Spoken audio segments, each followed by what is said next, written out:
ശ്രീ എസ്സലാം, ഇപ്പോൾ ഈ അപകടവുമായി ബന്ധപ്പെട്ട് നമുക്ക് ലഭിക്കുന്ന ഏറ്റവും പുതിയ വിവരങ്ങൾ എന്തൊക്കെയാണ്? 4 പേർ മരിച്ചു എന്നുള്ളത് തന്നെയാണോ നമുക്ക് ലഭിക്കുന്ന വിവരങ്ങൾ? ഇവരെല്ലാം ഈ 7 പേരും വണ്ടാനം മെഡിക്കൽ കോളേജിലെ വിദ്യാർത്ഥികളാണോ?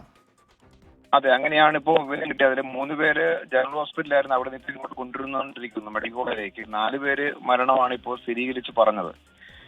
അത് ചങ്ങനാശ്ശേരി ജംഗ്ഷന്റെ അപ്പുറത്ത് വെച്ചിട്ടാണ് കായംകുളത്തേക്ക് പോകുന്ന KSRTC ബസ്സുമായിട്ടാണ് ഇടിച്ചത്.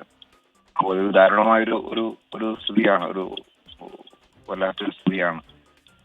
അത്യന്തം ദാരുണമായ അപകടമാണ്. ശ്രീ എസ്സലാം, ഈ പരിക്ക് പറ്റിയ 3 പേരുടെ ആരോഗ്യനില സംബന്ധിച്ച് അത് എന്തെങ്കിലും നമുക്ക് ഈ ഘട്ടത്തിൽ പറയാൻ പറ്റുമോ? അത് കാരണം കാറിന്റെ ഒരു സ്ഥിതി വെട്ടിപ്പൊളിച്ചെടുക്കുകയായിരുന്നു. അപ്പോ ദൃശ്യങ്ങൾ വ്യക്തമായിരുന്നു.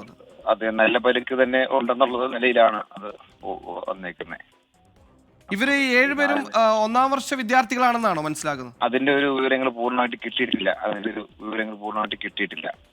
മെഡിക്കൽ വിദ്യാർത്ഥികളാണ് എന്ന നിലയിൽ മാത്രമാണ് ഇപ്പോൾ വിവരങ്ങൾ പുറത്ത് പറഞ്ഞത്.